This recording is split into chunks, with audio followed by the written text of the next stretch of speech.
formación, en la práctica profesional, que en este plan se llaman así, en otros planes se llama espacio de la práctica o campo de la práctica, bueno, tiene distintos nombres, pero lo cierto que más allá del nombre, la práctica es algo que va acompañando de manera vertical, es decir, a lo largo de toda la carrera, a su formación, ¿sí? ¿Y de qué manera se va articulando este campo de la práctica? Bueno, de lo más general a lo más particular, ¿sí? Es una forma de mirarlo, ¿no? Porque en primer año nosotros vamos a estar trabajando el eje de las instituciones, ¿sí? Las escuelas, características, como espacio en el que ustedes se van a desarrollar. A partir de segundo año ya sí se van a meter en el aula, el espacio concreto de trabajo, de enseñanza, en el caso de ustedes de contenidos de matemática, ¿sí? Y en tercero y en cuarto van a realizar ustedes, van a dar clases en escuelas secundarias. Yo quiero suponer que para cuando ustedes estén en tercero y en cuarto va a haber normalidad, vamos a estar yendo a las escuelas y allí van a estar cursando ustedes estas prácticas ya de una manera normal, ¿sí? Eh, es decir, que van a ir a dar clases a escuelas secundarias, clases de matemática a escuelas secundarias. En el caso de tercer año, se va al primer ciclo de la secundaria, lo que es el ciclo básico de la secundaria, y en el caso de cuarto año, al ciclo superior de la secundaria, que es lo que sería cuarto, quinto y sexto, séptimo en el caso de las escuelas técnicas, ¿sí? Ese es el recorrido que va haciendo el espacio de la práctica. Por supuesto que no es el único espacio de formación, sino que ustedes tienen muchas otras materias de distintos campos que van a ir cursando en simultáneo con los espacios de la práctica y que van a ir retroalimentando este recorrido, ¿sí? Lo van a ir acompañando de este recorrido. Ustedes no dan clases de matemática en primer año porque todavía no abordaron los contenidos disciplinares, ¿sí? Que son producto de la enseñanza. Por lo tanto, en tercero ya tienen que conocer los contenidos que se dan en la secundaria, en las escuelas secundarias que se enseñan de matemática en primero, segundo y tercero, y ahí sí pueden dar prácticas y además van a tener contenidos cursados acerca de cómo enseñar matemática, cuál es la mejor manera de enseñar matemática, de qué manera se enseña matemática en las escuelas, ¿sí? Así que todo es parte del recorrido que van haciendo en su formación, ¿sí? Bien, pero en primer año, ¿sí? Nosotros lo que planteamos es, como les decía hace un rato, el eje institucional. Yo supongo que cuando ustedes se pensaron en qué querían estudiar, qué carrera iban a seguir y eligieron este profesorado, se habrán imaginado ustedes mismos en el aula, ¿no? Habrán pensado, bueno, esto es lo mío, o algunos lo habrán reflexionado bastante, para algunos no habrá sido tal vez la primera opción, lo habrán ido pensando de distintos motivos, otros ya lo vienen pensando hace mucho, ya lo tenían claro, decidido, pero todos se habrán pensado en el aula, parados frente a un grupo de alumnos y habrán reflexionado si se veían capaces, se veían como una actividad que iban a poder desarrollar, que les iba a resultar satisfactoria, que les iba a gustar o lo que fuere, pero siempre supongo que ustedes habrán pensado en el espacio del aula como el espacio de trabajo privilegiado, ¿sí? ¿Es así? ¿Sí? Con un grupo de adolescentes y tratando de enseñar contenidos de matemáticas. Bien, hay algo que es obvio y que es que ese aula forma parte de algo más amplio que es una institución, ¿sí? Y las instituciones de la escuela que están destinadas a ser escuelas secundarias tienen distintas particularidades que van a hacer que nuestro trabajo en el aula sea más fácil o más difícil, más placentero o menos placentero, ¿sí? Que podamos sentirnos más cómodos o menos cómodos, ¿sí? Hay otra cuestión que es bastante obvia, y es que no todas las escuelas son iguales, ¿verdad? Ustedes, cuando decidieron, ya sea si hayan decidido ustedes o hayan decidido sus familias, a qué escuela iban a ir, tanto del nivel inicial como del nivel primario como del nivel secundario, ahí las familias sopesaron un conjunto de variables, ¿no? Dijeron, bueno, ¿cuál es la mejor escuela para que nuestro hijo vaya? ¿Cuál es la que está cerca de nuestras posibilidades? ¿Va a ir a una escuela pública? ¿Va a ir a una escuela privada? ¿Va a ir a tal escuela pública? ¿A tal escuela privada? Y ahí se ponen en juego múltiples decisiones. Pero pensamos todas estas cosas, ¿por qué? Por esto, porque no da lo mismo que vayamos a cualquier escuela, ¿sí? Y entonces tenemos que pensar cuál será la mejor, porque no todas son iguales, ¿sí? Esto hace un tiempo atrás no era así, ¿sí? No era tan así. Uno iba a la escuela que le quedaba cerca, uno iba a la escuela que tenía más a mano, iba a la escuela, yo misma fui a la escuela de mi barrio, ¿sí? A la que llegaba caminando, porque lo lógico, sobre todo cuando es una escuela primaria, en donde se supone que todas son iguales, en la secundaria uno puede ver variaciones respecto de las modalidades, alguien puede querer ir a una escuela técnica o a una escuela que tenga una orientación en comunicación o en ciencias naturales o en artes o lo que sea, y puede elegirla por lo curricular. Pero lo cierto es que las escuelas primarias y los jardines de infantes tienen todos la misma currícula, ¿sí? Es decir, enseñan los mismos contenidos, tienen los docentes con las mismas capacitaciones, o sea que tendría que dar lo mismo ir a cualquier escuela, ¿sí? Y en ese sentido, ir a la que me queda cerca de casa, a la que puedo ir caminando, a la que me queda más a mano, a la que me queda más cómodo ir, ¿sí?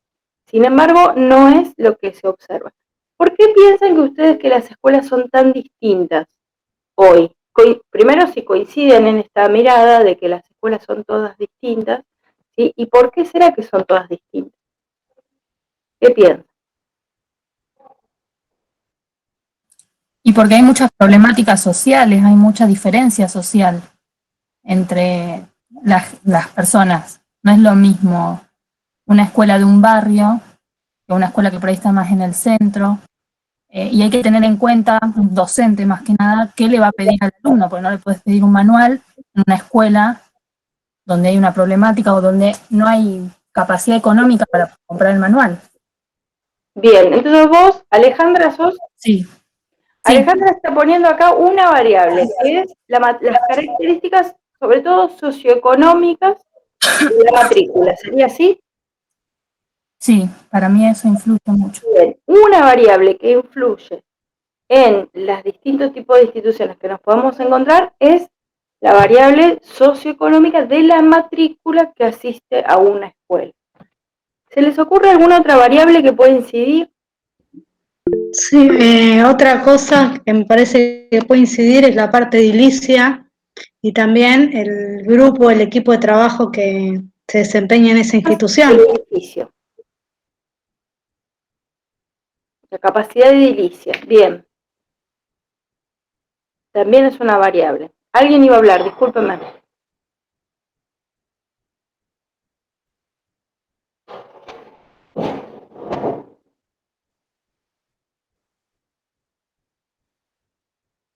Alguien iba a decir algo e interrumpí yo, me parece.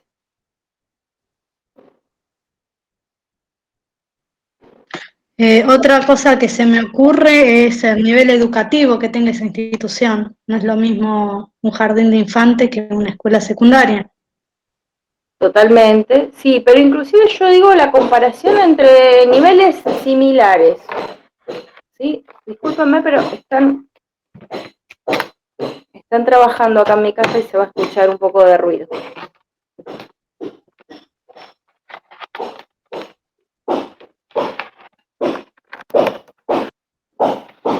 Bueno, pero inclusive yo digo, a veces hay cuestiones que, aún comparando niveles similares, porque es cierto que obviamente no es lo mismo un jardín de infantes que una escuela primaria, que una escuela secundaria, son muy diferentes, ¿sí? Pero hay que reflexionar un poco sobre cuáles son las cuestiones que hacen a esta diferencia, ¿no? Acá, bueno, algunas compañeras hablaban de, las características socioeconómicas de la familia, las características del establecimiento, decía Agustina, más refiriéndose a la capacidad edilicia, ¿no? Acá alguien que no sé el nombre porque está el nombre de la empresa, seguramente en la que trabaja, dice comodidad con los padres y sus trabajos. Ahí seguimos hablando de las familias y sus características, ¿sí?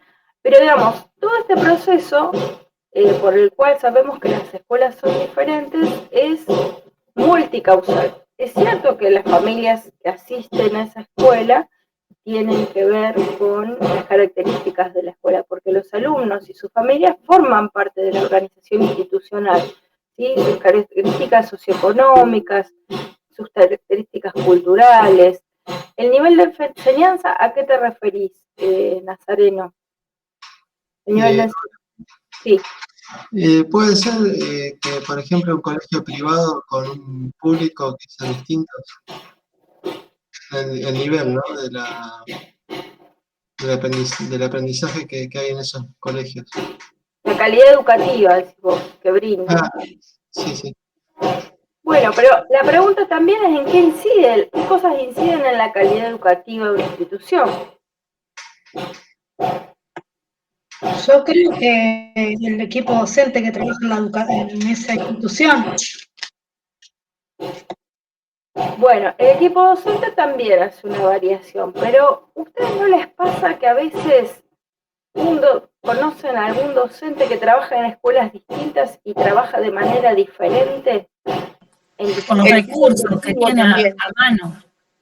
Los recursos que tiene a mano para trabajar.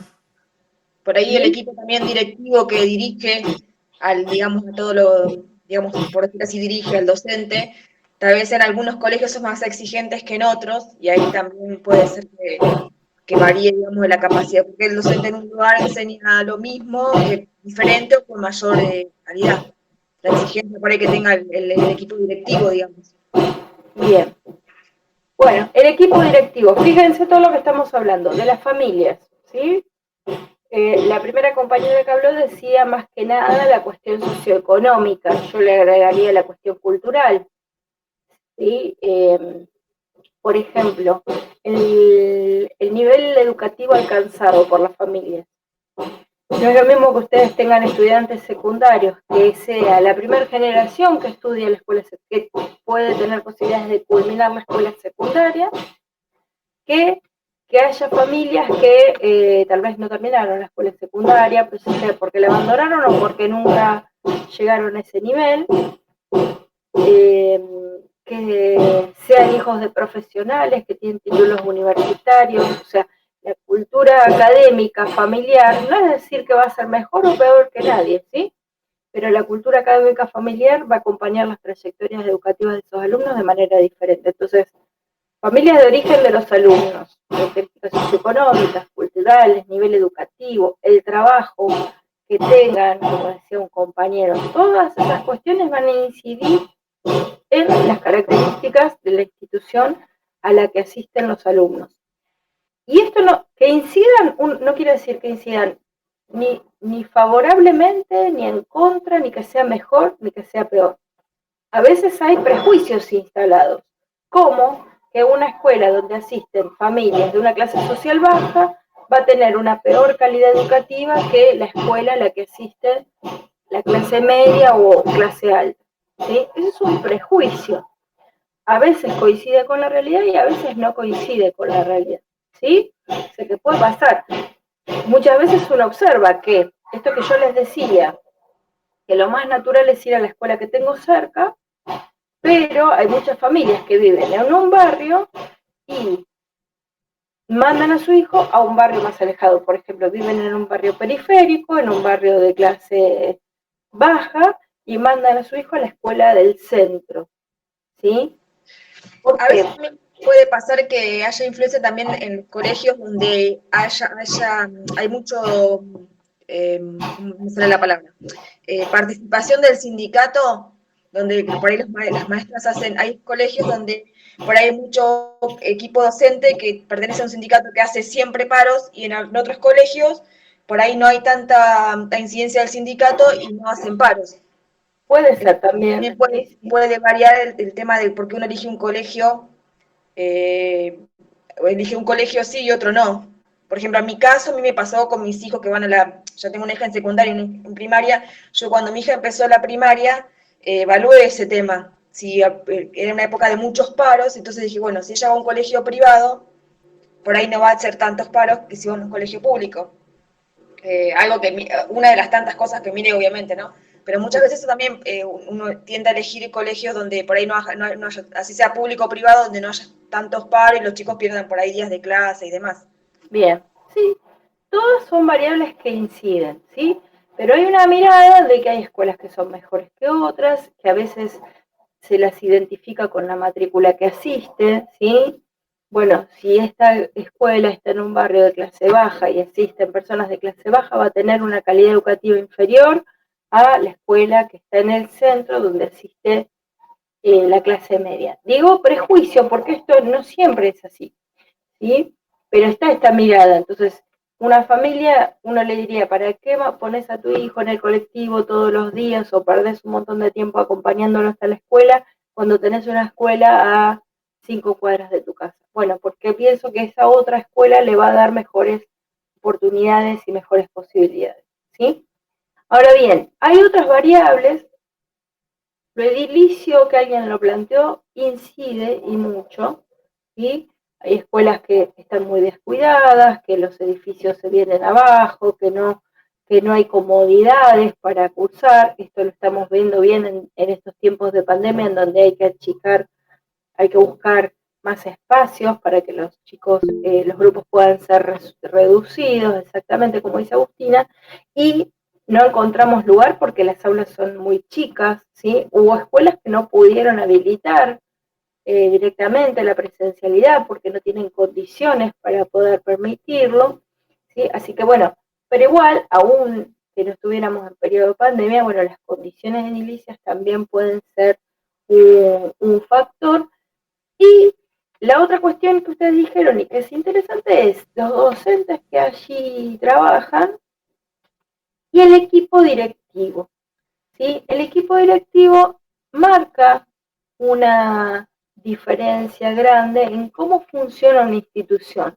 Tal vez a ustedes les pueda haber pasado de ir a una institución y que cambie el directivo en algún momento en el cual ustedes lo estaban transitando, o lo pueden haber transitado como padres, o lo pueden haber transitado entre generaciones, es decir, mi hermano fue a esta escuela y había otro directivo y ahora está este otro y ya no funciona como funcionaba, ¿sí? Como que los cambios de directivos muchas veces marcan diferencias en una institución, ya sea porque influyen para peor o porque influyen para mejor, ¿sí? Uy, desde que entró este directivo a trabajar esta escuela funciona diferente, funciona mejor, está más organizada, está más ordenada, o lo contrario, ¿sí? Desde que está, porque el directivo, el equipo directivo articula muchas veces el trabajo y marca algunas diferencias. Todo esto, nada interviene solo y nada es absoluto, ¿sí? Todo va incidiendo, pero no, tampoco se trata solamente de mirar adentro de la institución, sino de mirar desde un campo más amplio. ¿Qué quiere decir esto? Mirar cuáles son las políticas que se están implementando a nivel estatal, ¿sí? Porque muchas veces hay muchos edificios, por ejemplo, que están deteriorados porque hay un Estado que no los está atendiendo, ¿sí? Porque hay un Estado que no se está ocupando de mantener los edificios. Entonces, las instituciones donde los directivos tal vez se mueven para conseguir subsidios, para conseguir que una empresa, acá en Campana que se usa mucho, ir a una empresa a pedir materiales, ayuda, apoyo, o la cooperadora, o la colaboración de los padres, bueno, van manteniendo el edificio más o menos, pero ese no es el rol de un directivo, andar consiguiendo cemento, andar consiguiendo que le pinten la escuela. El Estado debería, eso debería estar descontado, ¿sí? Debería darse por descontado. Los materiales, también decía una compañera, ¿sí? También es muy importante, ¿no? Porque que ustedes vayan a una escuela donde tal vez los chicos tienen su computadora, hay acceso a internet, entonces pueden utilizar programas informáticos para enseñar tal o cual contenido o para buscar información, ¿sí? O hay manuales variados que explican los temas y entonces los alumnos pueden tener su libro de texto que apoye la explicación que ustedes hacen, o que los alumnos tengan, no sé, ya cuando utilizan calculadoras científicas, lo que necesiten para poder trabajar, ¿sí? También va a marcar una diferencia y eso también forma parte de las políticas, ¿sí?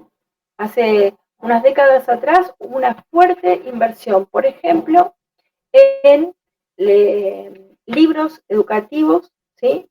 Manuales, libros de texto de distinto tipo, y llegaron cualquier cantidad de libros a las escuelas públicas, tanto manuales escolares para los alumnos que están en primaria como para los alumnos de secundaria.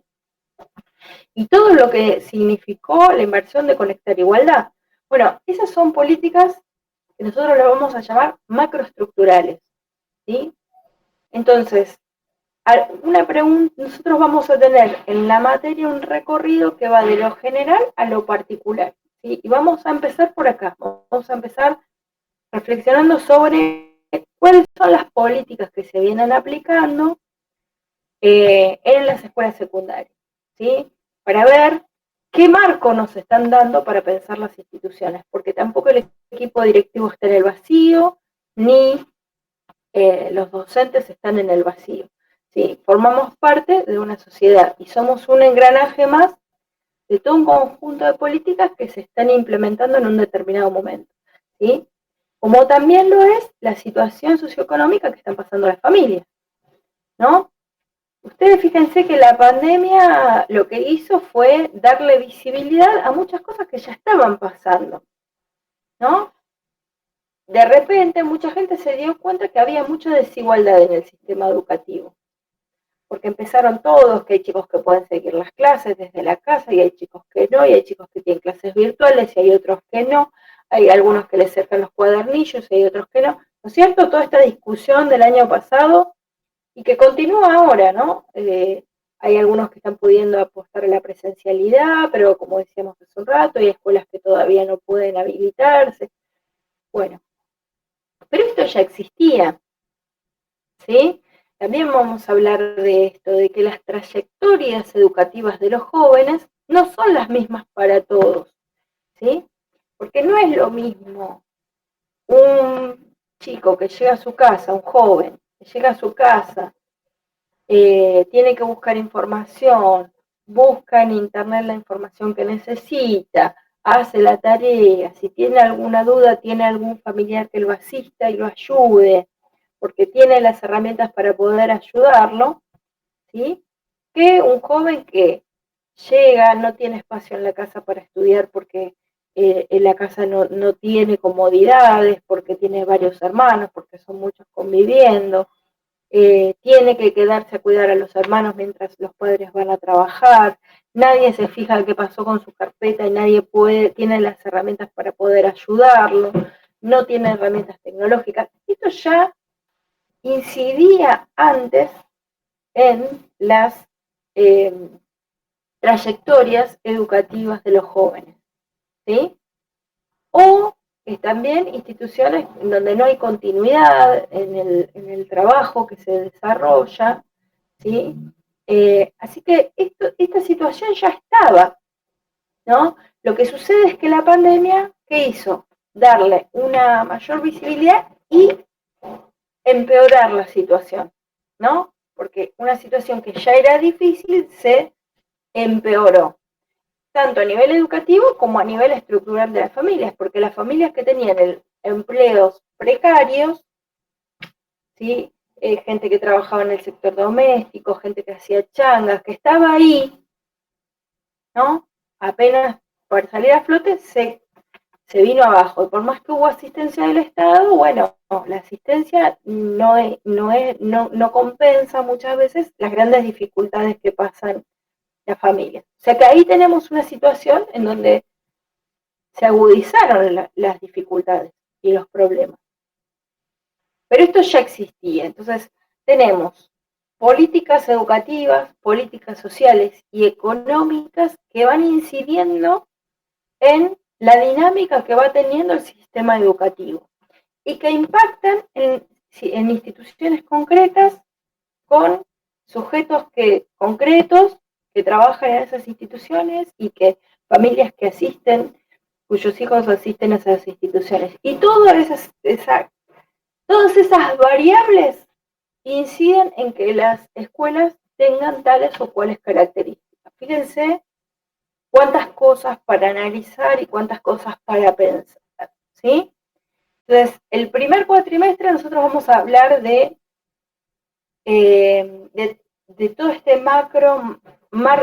todo este marco macroestructural donde pensamos, bueno, ¿qué pasa con la escuela secundaria? Vamos a hacer un recorrido histórico para ver cómo fue cambiando el sentido que la escuela secundaria tiene y tuvo, ¿sí?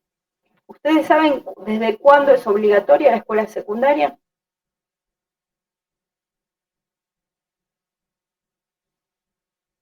¿Sabían que era obligatoria? Sí. ¿Sí? Sí, sabía, pero no sé desde cuándo. Cuando yo iba no era obligatoria, pero no sé cuándo cambió. Te deschavaste la edad, Alejandra. Ay, sí. Igual terminé, la hice de adulta después. Bueno, pero la terminaste. No la ¿Sí? terminaste en la edad estipulada, pero la terminaste. Bien, cuando yo iba a la escuela, para que no te sientas mal, yo tampoco era obligatoria cuando yo fui. No, yo también tampoco era obligatoria. Bien. Desde el 2006 es obligatoria, ¿sí? En 1993 se sanciona la Ley de Educación Federal que parte a la escuela secundaria, que era en ese entonces de 5 años, la parte formando la EGB y el polimodal. Después te lo vamos a retomar porque es una ensalada, ¿sí? Y esos 2 primeros años de la vieja secundaria se sumaron a la EGB y se hicieron obligatorios. O sea, ya en el 93 se amplió un poco la obligatoriedad, pero esta obligatoriedad no alcanzaba a la estructura del polimodal, ¿sí? Recién en el año 2006 se sancionó una nueva ley que plantea la obligatoriedad total de la escuela secundaria, ¿sí? Y además cambia la estructura, ya se deja la EGB. Bueno, si lo pensamos en términos, son 15 años de esta ley que se van a cumplir este año. Puede parecernos un montón de tiempo, pero en términos históricos es poquito tiempo, ¿sí? En términos históricos, 15 años es muy poco tiempo. En Argentina parece un siglo, porque pasan tantas cosas a cada rato que la situación es siempre tan vertiginosa que nos parece que fuera mucho tiempo, pero en términos históricos 15 años es poco tiempo. Bueno, vamos a ver, la escuela secundaria entonces es obligatoria recién hace 15 años. ¿Qué pasó antes? ¿Sí? ¿Y qué cambios produce que sea de repente obligatoria? Porque el nivel primario es obligatorio desde hace más de 100 años, ¿sí? De más de 130, 140 y, ya les digo, 136 años hace que la escuela primaria es obligatoria. Entonces ya es un nivel cuya identidad está relacionada con esta obligatoriedad. La escuela secundaria no. Lo vamos a ver, tiene otras características, ¿sí? Tiene otra historia. Y la historia siempre marca una identidad para cada nivel educativo. Así que todo ese marco macroestructural, pero en el segundo cuatrimestre y en la segunda parte del año, nos vamos a meter a pensar a las instituciones particulares, ¿sí? Y yo les hacía esta pregunta de por qué las escuelas son todas diferentes, ¿sí? Y bueno, fueron saliendo un montón de factores sobre los que vamos a seguir pensando. Ahora, ¿qué piensan ustedes? ¿Qué características tiene lo que nosotros llamaríamos una buena escuela? ¿Qué es para ustedes una buena escuela? ¿Qué características tiene que tener lo que identificaríamos como buena escuela? Porque esa es una pregunta mucho más difícil de responder, me parece. Y para mí, una de las principales características que tiene que tener es que cumpla con los objetivos que disponen el diseño curricular de cada país. Bien, que cumpla con lo que tiene que cumplir. Eso puede ser una mirada. ¿Qué más? Que sea contenedora. ¿Qué significa, Andrea, que sea contenedora? Y que se ocupe de sus alumnos, que pueda ayudarlos en las distintas problemáticas que tiene, contenerlos. Bien, Darles bueno, eso ya herramientas, dice que, por ejemplo, tienen problemas en el aprendizaje, que tenga un gabinete que pueda ayudarlos con ese aprendizaje. Se me bien. ocurre. Bien, no está nada mal esto que vos planteás. Es algo que no todas las escuelas tienen estas características, ¿sí? Sobre todo a nivel secundario, porque, a ver, en primaria y en nivel inicial, tal vez como los chicos son más pequeños y todo, esta cuestión de la contención afectiva, emocional y cognitiva, como vos decís, respecto a los problemas de aprendizaje, está más presente. Y a veces da la sensación de que la escuela secundaria, bueno, ya son grandes, ya está, y no. Muchas veces se necesita como un acompañamiento, ¿no? Para las dificultades que se tengan. Yo, por ejemplo, lo vi mucho el año pasado también en escuelas que bombardearon a los chicos y las familias con millones de tareas. Si hay padres acá, van a estar conmigo, como padres ya, no como profesional. Entonces, uno se preguntaba, no me pasó tanto a mí personalmente, pero lo observé en algunas situaciones de colegas que trabajan en escuelas secundarias y familiares y conocidos, que uno estuve charlando mucho, ¿no?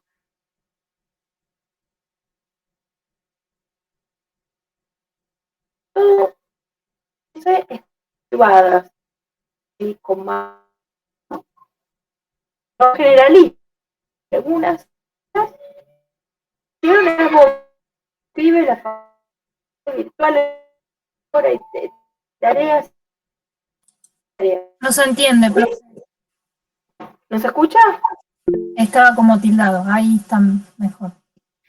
Entonces, yo preguntaba, ¿qué grado de unidad tienen estas instituciones? ¿Qué grado de atención, como es? ¿No? La institución que no entiende. A mí, el año pasado, yo creo que todos la pasamos mal. Todos, de diferente manera, por distintos motivos o por lo que fuera, todos la pasamos mal. Porque teníamos miedo de enfermarnos, porque teníamos miedo de perder el trabajo, porque estamos en una situación inédita que nunca nos pasó antes, ¿sí? A cada uno le impactó de una manera diferente, pero nadie estuvo espléndido, me parece a mí, qué sé yo, capaz que me equivoco, pero nadie la pasó genial, ¿sí? Porque todos nos vimos limitados en cosas que nos gustaban hacer y no podíamos hacer, porque muchos tuvimos temor, porque hay gente que pasó necesidades económicas, sociales, afectivas, lo que fuere, por distintos motivos. Entonces, escuelas que actúan como si nada pasara, diciendo, bueno, hay que conectarse, no hay que dejar de aprender, de 7:30 a 8:30, tal clase, de 8:30 a tal otra, tarea, está pensando en las familias y en el desborde de situación que viven y que por ahí no pueden ayudar a los hijos o les está resultando difícil, y está pensando en esos adolescentes que de repente están atravesando una etapa muy particular de la vida, necesitan a sus pares y de repente no los pudieron ver más, y además, quién sabe cuántas otras situaciones están viviendo, están pensando en la contención afectiva de esos chicos, en ver qué les pasa. ¿No hubiera sido mejor bajar un cambio, priorizar determinados aprendizajes? No digo dejar de enseñar, priorizar determinadas cuestiones y decir, bueno, estos queremos que lo aprendan y que lo aprendan bien y vamos a ver cómo lo hacemos y cómo lo instrumentamos, ¿sí? Y bueno, ¿no? Pero entonces ahí está, por ejemplo, la contención afectiva. Uno dice, la verdad que esta escuela que no me sabe acompañar en este momento que yo necesito, me parece que no, ¿sí? Bien, ¿qué otras cuestiones tiene que tener una buena escuela?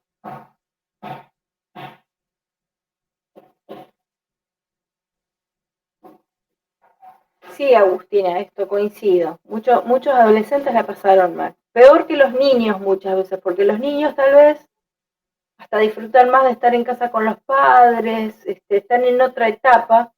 En cambio, los adolescentes están en una etapa donde necesitan más un grupo de pares, no digo que los niños no.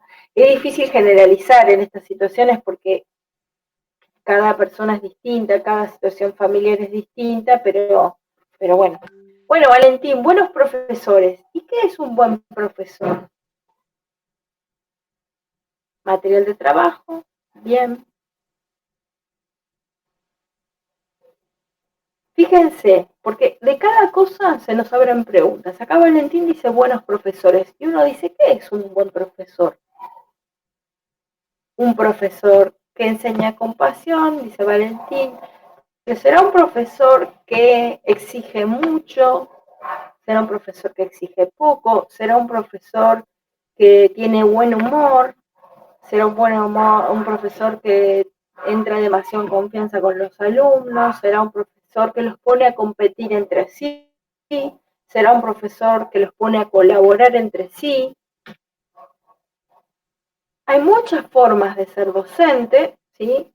Y hay distintas miradas de lo que es un buen docente. Hay cosas en las que todos podemos coincidir, tiene que estar bien formado, tiene que tener buenos conocimientos, buenas bases de saber, tiene que saber transmitir ese conocimiento, ¿sí? Porque hay gente que uno se da cuenta que sabe mucho, pero no le entendemos nada, ¿sí? De lo que dice, o no nos entusiasma con lo que está planteando, ¿no?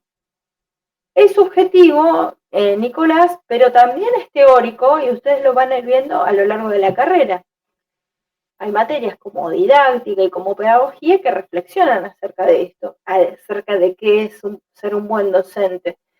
Lo vemos muy subjetivo hoy, como que lo que cada uno le parece, pero en la medida que ustedes vayan avanzando en la carrera van a tener otras herramientas para pensar estas preguntas, ¿sí? En donde, bueno, ya no digo que todos van a ponerse de acuerdo y que todos van a pensar lo mismo, porque aún cuando uno está formado teóricamente hay distintas miradas, ¿no? Pero, por ejemplo, una escuela que pone a competir a los alumnos entre sí, ¿no? Dice, el que termina primero tiene un 10, el que termina segundo tiene un 9 y así. Bueno, eso puede ser, alguien puede decir, qué buen docente, mira, la competencia incentiva a los alumnos a aprender. Otro puede decir, mira, todos somos distintos y aprendemos de manera diferente y no tendríamos que tabular en mejor o peor al que termina primero o después. Tendríamos que favorecer que justamente, por ejemplo, hablando de matemática, el que tiene facilidad para matemática pueda ayudar al compañero que matemática le resulta más difícil y puedan colaborar entre todos para poder aprender, ¿sí? Así como después eso se puede revertir en otras disciplinas, en ciencias sociales, en educación física, porque no todos somos buenos en todo, ¿sí? Y a lo mejor tenemos a ustedes, supongo que tendrán facilidad para matemáticas, pero habrá habido otras materias que les han costado más. Y además, ¿en qué aspecto de las matemáticas también? Porque hay algunos tipos de ejercicios que nos resultan de contenidos de matemática en los que somos buenos y hay otras formas de resolución que con las que tal vez no nos llevamos, ¿sí?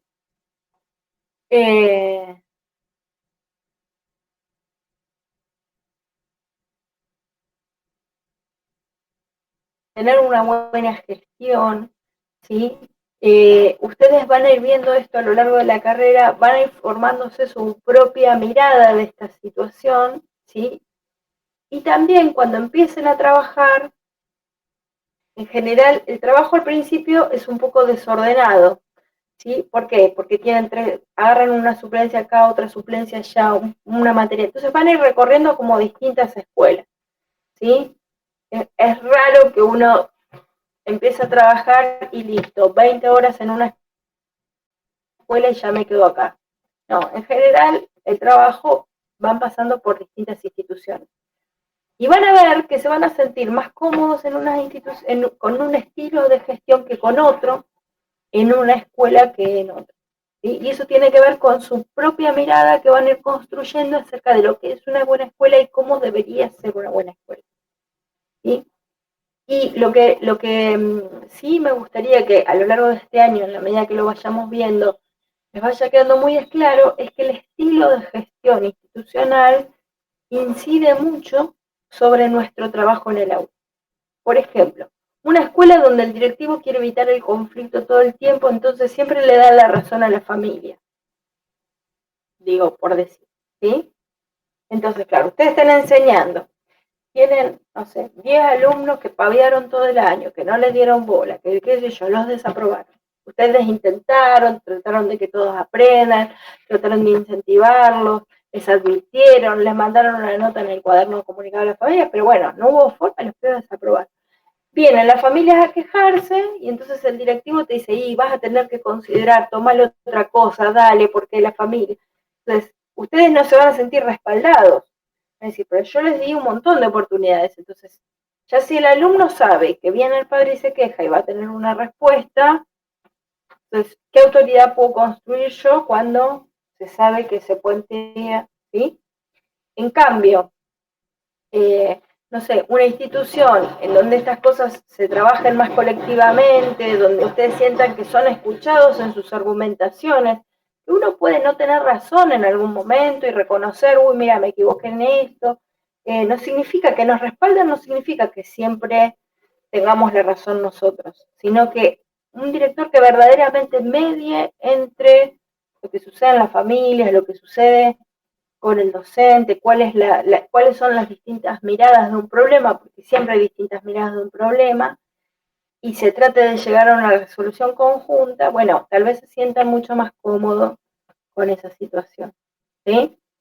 Como tal vez no se sientan cómodos en una escuela donde nunca se escucha al alumno, donde nunca tiene voz. ¿Sí? Siempre la razón la tiene el docente, la tiene el directivo y nunca el alumno tiene nada para aportar ni para decir. Así que ahí hay distintas miradas de lo que es la gestión de la institución, de lo que es ser exigente. Por ejemplo, no es lo mismo ir a exigir mucho a los alumnos, exigirlo digo en el buen sentido, siempre está bueno exigir en la medida que uno da. O sea, yo te tengo que exigir que sepas hacer este ejercicio cuando yo lo expliqué, te lo expliqué de vuelta, te di la oportunidad de que lo hagas, de fijarte de a ver si te salía, te acompañé cuando no te salió, bueno, y ahí te puedo exigir que te salga. En cambio, si yo no te lo expliqué, no te puedo exigir que te salga ese ejercicio. Así que, ¿cómo sos el único exigente de toda la escuela? ¿Sí? Todos los docentes aprueban a todos los alumnos sin que hagan nada, estoy diciendo cosas muy exageradas, ¿no? Y ustedes son los únicos que quieren que el pibe verdaderamente aprenda para aprobar la materia. Es ir muy a contramano, ¿sí? De esto. Así que los estilos de gestión de las instituciones, bueno, también hacen que nos sintamos más o menos cómodos en un lugar que en otro. Bien, esos son los ejes que vamos a ir trabajando, ¿sí? Por un lado, como les decía, lo macroestructural y su recorrido, ¿sí? Histórico y la perspectiva que se plantea en la actualidad, y luego meternos adentro de las instituciones y ver cuáles son las distintas formas de resolución de las situaciones, de resolución de los conflictos y de la mirada que podemos tener de lo institucional. En condiciones normales de cursada, en el segundo cuatrimestre iríamos a una institución a hacer entrevistas y obtener información sobre las temáticas que fuimos viendo durante el año. Veremos este año qué actividad realizamos. El año pasado hicimos algunas entrevistas virtuales a directivos para conocer la realidad de su institución y las características que esto tiene. De todas maneras, durante el año lo que nos vamos a manejar es con mucho análisis de casos y de situaciones institucionales concretas y de ver cómo determinada institución y determinado tipo directivo en determinada situación resolvió de una X manera estas situaciones que se le presentaron. Ese es el recorrido que vamos a ir teniendo. ¿De acuerdo? ¿Sí? Bueno, nos vamos a estar encontrando dentro de varias semanas, creo que el 19 de abril empiezan las clases ustedes, puede ser. Primer año. Sí, estaría. Sí, 29. Bueno, así que en esa semana las clases de práctica van a ser los viernes, por más que sea virtual, yo respeto el día. ¿Sí? Todos los viernes les voy a estar subiendo material. Yo trabajo mucho con audios explicativos de los textos. Les voy a estar subiendo audios, material, proponiéndole distintas actividades para que ustedes vayan realizando respecto de los textos.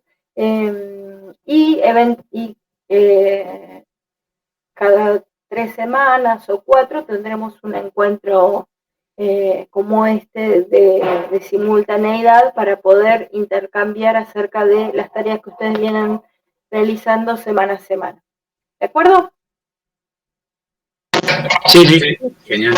Que tengan